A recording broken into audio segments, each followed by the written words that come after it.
નમસ્કાર વિદ્યાર્થી મિત્રો, ગુડ મોર્નિંગ. આજે આપણે ધોરણ 11ની અંદર પ્રકરણ 3 ભાગ 1 આપણે જોઈ ગયા છીએ, જેની અંદર આખ્યાન વિશેની માહિતી, આગળનું એક જે 14મું જેમ કહી શકાય આખ્યાન જે હતું, ચંદ્રાસ આખ્યાન, નળાખ્યાન, આ બધા આખ્યાનો છે. નળાખ્યાનની અંદર દમયંતી અને નળ રાજા પ્રત્યેની જે વાતો થયેલી છે. ત્યાર પછી ચંદ્રહાસ, એમ ઉગાર્યો ચંદ્રહાસ, જે આગળની મેં તમને વાત કરી, ચંદ્રહાસને બચાવે છે મદન, એટલે ચંદ્રાસ આખ્યાન વિશેની વાત. ચંદ્રાસ આખ્યાનની અંદરથીને એક અંશ જેમ કહી શકાય કે આખું જે આખ્યાન છે, આખ્યાનમાંથીને એક અંશ આપણા સમક્ષ એમ ઉગાર્યા ચંદ્રહાસ. હવે એમ ઉગાર્યો ચંદ્રહાસ જેમ કહી શકાય કે એક પ્રેમાનંદ જેમ કહેવાય કે 17મી સદીની અંદર એ પોતે પોતાનું જીવન વ્યતીત કરી ગયેલા. ઉગાર્યો એટલે બચાવવાની જે વાત છે કે ભાઈ ચંદ્રહાસને કેવી રીતે બચાવવામાં આવેલ છે. એમાં મુખ્ય પાત્ર જેમ કહી શકાય, આમ ખરી રીતે જોઈએ તો 3 પાત્ર આપણી પાસે: ચંદ્રહાસ, ત્યાર પછી મદન, ત્યાર પછી વિષિયા અને ધૃષ્ટ બુદ્ધિ. દૃષ્ટ બુદ્ધિ જેમ કહી શકાય કે એ વ્યક્તિ દૃષ્ટ બુદ્ધિ પોતે જે મદનના પિતાના સ્વરૂપે આપણા સમક્ષ જે ઉપસ્થિત થયેલ છે. હવે અહીંયા જે મુખ્ય ઘટના કોના કોના વચ્ચે ઘટે છે, એમાં ચંદ્રહાસ આ બંને સંપૂર્ણ કેન્દ્ર સ્થાને છે અને મદન જેમ કહી શકાય કે પોતે કૌતલ દેશ, કૌતલપુર જેમ કહી શકાય ત્યાંનો પ્રધાન, અને ધૃષ્ટ બુદ્ધિએ જેમ કહી શકાય કે મદનને પત્ર મોકલાવે છે.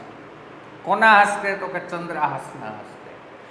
એની અંદર ચંદ્રહાસને મારવાની જે વિગતો એની અંદર લખેલી છે, એટલે અહીંયા એક અંશ માત્ર એમ કહી શકાય કે અક્ષરની જે વાત, એ વસ્તુ અહીં વ્યતીત થયેલી છે. તો વિદ્યાર્થી મિત્રો, તમે લોકો તમારી ટેક્સ ખુલ્લી રાખજો. અને આપણે અત્યારે કૌતલપુરની જે વાત કરવાની છે, એમાં અગાઉ મેં તમને તમારા સમક્ષ આગળના ભાગની અંદર આનું ગાયન કરી અને તમને સમજાવ્યું હતું કે ભાઈ આ રીતથીને આ આખ્યાનનો રાગ આપણે ગાઈ શકાય. ફરી પાછું એક વખત તમારા સમક્ષ 2 કડીઓ જે ગાયન કરું છું, તે ખાસ તમે પણ જો પ્રયત્ન કરશો તો તમને પણ આવડી જશે ગાયન કરવાનો. તો પ્રથમ 2 કડી છે એનું ગાયન કરું, પછી આપણે એની સમજૂતી મેળવશું.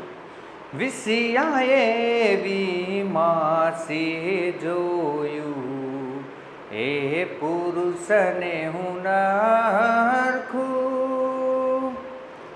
અન્ય પશુ પક્ષીને માનવું, અન્ય પશુ પક્ષીને માનવું, નથી કોઈ યાસ રસ્યું. વિષિયાએ વિમાસી જોયું, હે પુરુષને હું નરખું. હવે વિષિયા જેમ કહી શકાય કે વિચાર અને જોવે છે. વિષિયા વિચારતી હોય અને જોવે છે, વિમાસણાની અંદર પડીને. અને અહીંયા જે વાત કરી એ પુરુષને હું નરખું. નરખું શબ્દ જે છે વિદ્યાર્થી મિત્રો, નરખું એટલે નિરખું. હવે વિષિયા કહે છે કે હું આ પુરુષને કે નિરખું, પણ નિરખું તો કઈ રીતે? તો કે અન્ય પશુ પક્ષીને માનવ નથી કોઈ રહ્યા સરસ્યું કે અન્ય કોઈ પછી પશુ પક્ષી અને માણસ કોઈ શબ્દ જે લખેલું છે કોઈ એટલે કોઈ કહી શકાય. હવે કે કોઈ અહીં જેમ કહી શકાય નજીક સરસ્યું સમીપ કહેવામાં આવે છે કે કોઈ સમીપ તો છે નહીં. વિષયા વિમાસણાની અંદર પડી અને આ પુરુષને જે જોવે છે ને નિરખવા માટેનો પ્રયત્ન કરે છે, પણ આજુબાજુ પશુ પક્ષીને માનવ તો નથી ને કોઈ, એટલે એને નજીક તો નથી ને કે સમીપ તો નથી ને અહીંયા. પણ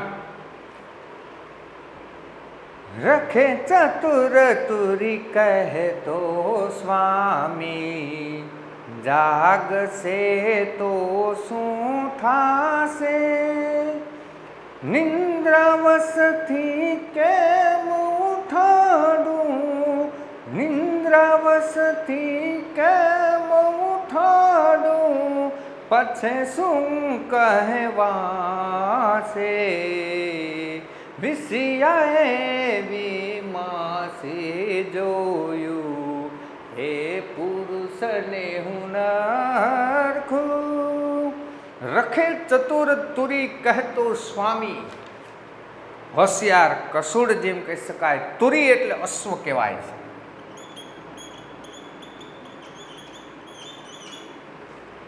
કે કદાચ કે ચતુર હોશિયાર આ અશ્વ જે છે એ પોતાના સ્વામીને કદાચ કે જાગશે તો શું થશે, અને એના સ્વામી કે કદાચ કે જાગી જાય અને નિંદ્રાવસ્થથી કેમ ઉઠાવે. અત્યારે આ નિંદ્રાની અંદર છે, ઘોર નિંદ્રાની અંદર, તો આ સમય દરમિયાન મારે કેમ ઉઠાડો, અને કદાચ કે જાગી જાય ને પછી કે આ અશ્વ જે છે એ એને કહી દે તો પછી શું કહેવાશે. હે અશ્વ તું અતિ અનુપમ, તારું રૂડુવાન, માગી રે લેવું છું માનીની, માગી રે લેવું છું માનીની, રખે કરતો સ્વામીને જા, વિષયાએ વિમાસી જોયું, હે પુરુષને હું નરખું. હે અશ્વ, વિષયાએ અશ્વની જેમ કહી શકાય ગાથા ગાતી બોલે છે કે હે અશ્વ, તું અતિ અનુપમ, તું અતિશય સર્વોત્તમ શ્રેષ્ઠ સુંદર છો. તારું રૂડુવાન જેમ કહે છે, તારું સુંદર શરીર છે, એ સુંદર શરીર કે હું માનીની, અભિમાની સ્ત્રી હોય ને એને માનીની કહેવાય છે. હું માનીની માગી લવી કે રખે કરતો સ્વામીને જાય. એ કે તારું ગુણગાન જે ગાય છે એટલે કે છે હું તારી પાસે એક આશા લાય કે તું તારા સ્વામીને તું આ જાણ કરતો નહીં, કે તારે રત્ન જડિત મુખ મોરડો, ઉદિયા ચડ ઉગિયો ભાણ, પેગડા તારા પરમ મનોહર, રત્ન જડિત પલાણ. તારે રત્ન જડિત મુખ મોરડો, પશુ મુખ મોરડો એને કહેવામાં આવે કે પશુ પક્ષીઓના મુખ ઉપર દોરડું જે બાંધવામાં આવે એને મોરડો કહેવાય છે. અને એ રત્ન જડિત જેમ કહી શકાય, હીરા માણેક મોતીઓથી ને જળેલો હતો એવો તારો એ કે મુખ મોરડો છે, અશ્વને કહે છે. ઉદિયા ચડ ઉગિયો ભાણ, ઉદિયા ચડ મેરુ પર્વત જેમ કહેવામાં આવે છે કે મેરુ પર્વત ઉપર જેમ કહી શકાય સૂર્ય, ભાણ એટલે સૂર્ય કહે છે, એ સૂર્ય જેમ કહી શકાય ઉદયમાન જે થાય છે, અને એવું તેજ, એવું કીર્તિવાન એ અશ્વ છે. પેગડા તારા પરમ મનોહર, મનોહર એટલે મનને હરી લેવું. પેગડા કોને કહી શકાય તો કે પેગડા છે ને ભાઈ, અશ્વ ઉપર સવાર થવા માટે નીચે એક દોરી સાથે કડું બાંધેલું, એ કડું બાંધેલું હોય ને એને પેગડા કહેવાય છે. એ પેગડા તારા મનને હરી લે એવા તારા પેગડા છે. અને રત્ન જડિત પલાણ, પલાણ કેને કહેવામાં આવે? તો કે ઘોડા ઉપર જે બેસવા માટેનું જે ગાદી જેવું ઉપરનું હોય ને એને પલાણ કહેવામાં આવે છે. એથી આગળ જઈએ આપણે. એવું કહેતી ચાલી ચતુરા ચંચળ નયણે જોઈ રખે સખી સહિયર આપણી રખે સખી સહિયર આપણી ચૂપી રહીને જોએ વિસિયાએ વિમાસી જોયું હે પુરુષને હુનારખું. એથી આગળ એવું કહેતી ચાલી ચતુરા હોશિયાર નિપુણ જેમ કહી શકાય કે આ વિષયા ચંચળ નયણે જોય આંખો જેમ કહી શકાય કે તરવરાટ કરતી જેમ કહી શકાય એની આંખો છે એ આંખોથી ને પોતે જોઈ અને ચાલતી થાય છે અને ચાલી અને રખે સખી સહિયર આપણી કદાચી કે કોઈ સખી આપણી કે કોઈ સખી કે છુપી રહીને જોઈ છાની છુપી કે કોઈ જોતી તો નથી ને આવી નજરોથી ને ચારે બાજુ એની દ્રષ્ટિ ફરતી હોય. નેપુર ઝાંઝર અણવટ વિછિયા સોનીએ આભરણ ઘડિયા પ્રથમ વાજતા હુડા લાગતા આજ શત્રુ થઈ નીવડ્યા.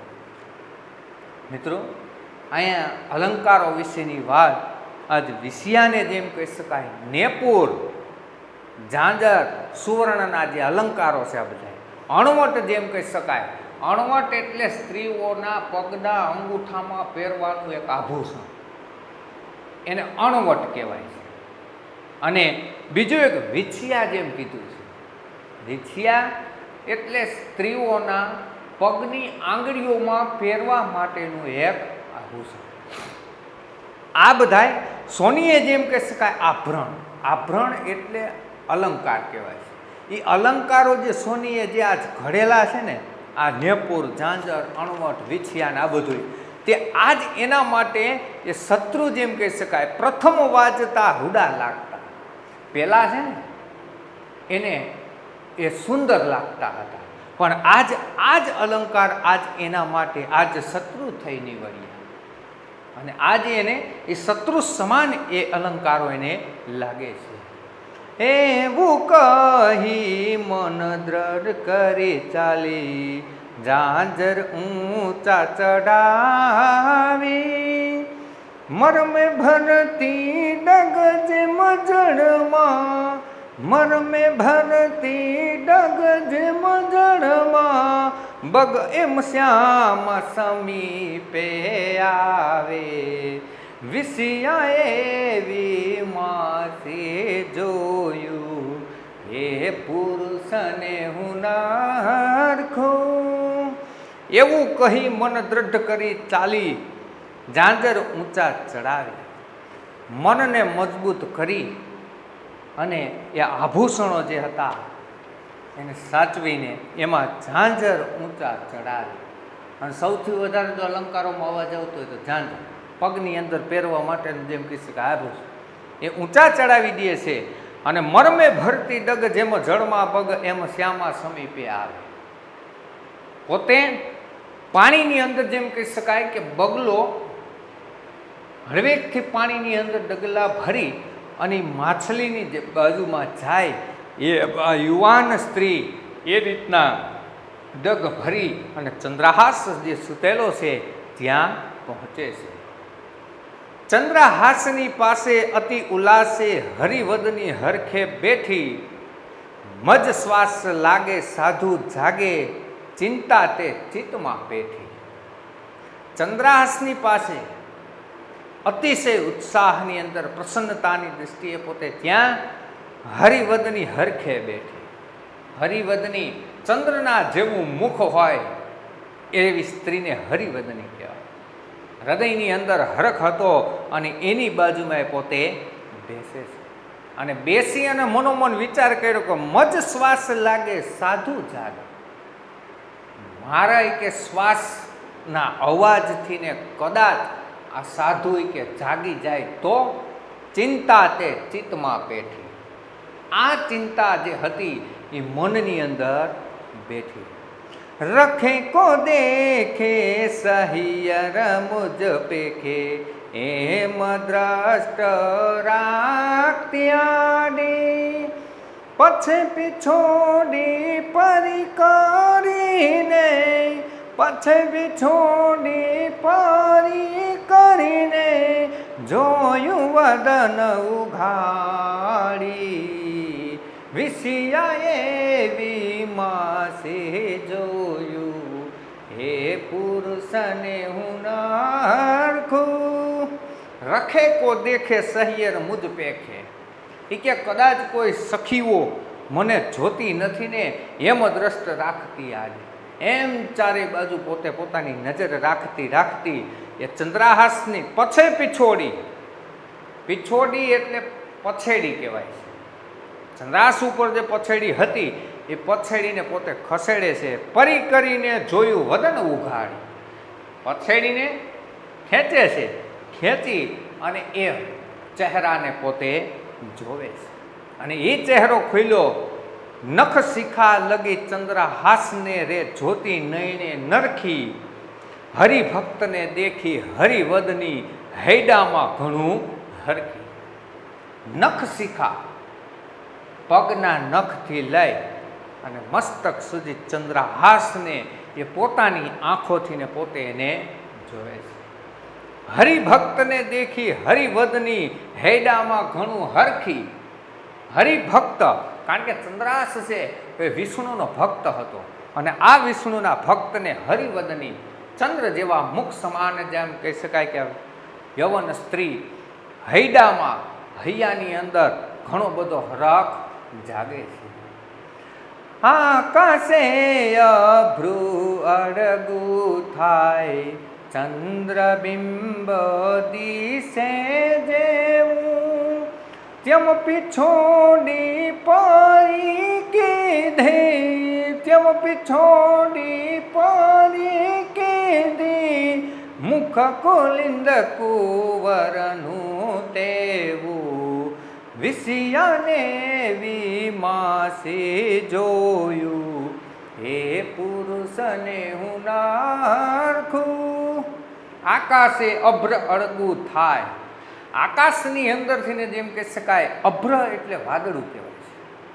આકાશમાંથી ને વાદળો જેમ કહી શકાય દૂર થાય અને ચંદ્રબિંબે દિશે જેવું, અને ચંદ્રનો જે પ્રકાશ છે એ પ્રતિબિંબ જે પડતું હોય તેમ એમ પીછોડી પરી કીધી મુખ કુલિંદ કુંવરનું તેવું. પસેડી જેમ કહી શકાય ખસેડી અને ચંદ્રહાસનું જેમ કહી શકાય મુખને પોતે જોવે છે. એ કુલિંદ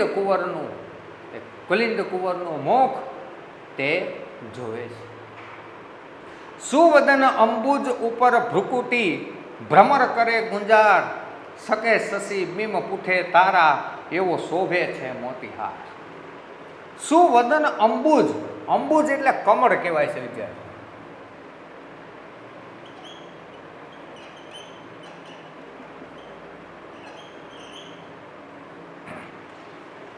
હવે વદન એટલે મુખ, કમળ સમાન જેમ કહી શકાય કે એનું મુખ છે અને એ મુખ ઉપર ભ્રુકુટી, અને એ ભ્રુકુટી છવાયેલી હોય કમળ સમાન અને ભ્રમર કરે ગુંજરાવ.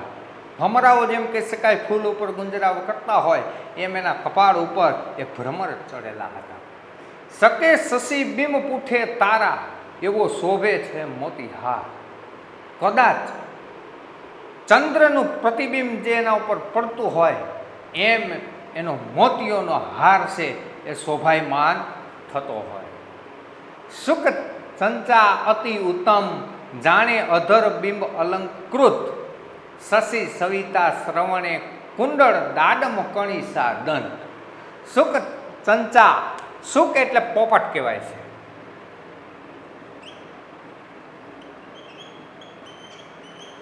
પોપટની ચાંચ કહી શકાય. પોપટની ચાંચ જેમ કહી શકાય વળેલી હોય, અતિ સુંદર હોય તેવું ચંદ્રહાસનું નાક છે. અને જાણે અધર બિંબ અલંકૃત, અને હોઠની શોભા જેમ કહી શકાય કે અલંકારોથી સજ્જિત થયેલું હોય જેમ શોભાયમાન થતું હોય એમ હોઠથી ને આ પોતાનું નાક છે એ શોભાયમાન થતું હોય છે. શશી સવિતા શ્રવણે કુંડળ, ચંદ્રએ જેમ કહી શકાય સરિતા સમાન કાન ઉપર જે કુંડળ જે ધારણ કરેલા છે એ સુંદર અતિ ઉત્તમ લાગે છે. દાડમ કણીસા દન, દાડમના દાણા જે હોય ને દાડમના એ દાણા સમાન તો એના દાંત છે. અને છેલ્લે જે કહે છે કપોત કંઠ કર કુંજર સરખા હથેલી અંબુવાણ,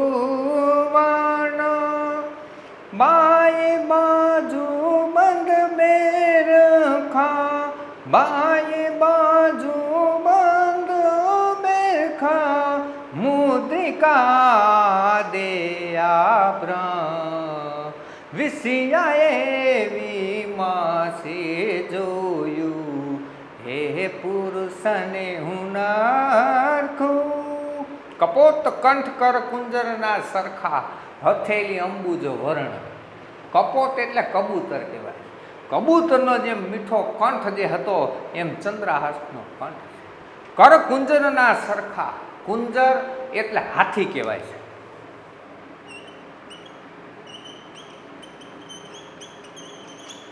હવે એના હાથ જે હતા એ હાથી સમાન જેમ કહી શકાય. અને હથેલી અંબુજ વરણ, અંબુજ એટલે કમળ, કમળ સમાન લાલ જેમ કહી શકાય એની હથેળી હતી. બાયે બાજુ બંધ બેરખા, મુદ્રિકા આદે આભરણ, બંને હાથની જે બાજુઓ છે એમાં કાંડા જેમ કહી શકાય. અને એ મુદ્રાઓ જેમ કહી શકાય કે વગર મુદ્રાએ જેમ કહી શકાય અલંકારોથી એ સુશોભિત થતા હતા. તો વિદ્યાર્થી મિત્રો, આપણે આ આખ્યાનને અહીં સુધી આપણે રાખીએ છીએ. ફરી પાછા આપણે આના પછીના ભાગની અંદર, આના પછીના લેક્ચરની અંદર આગળનું આખ્યાન આપણે સમજૂતી પ્રાપ્ત કરશું. અસ્તુ, જય હિન્દ.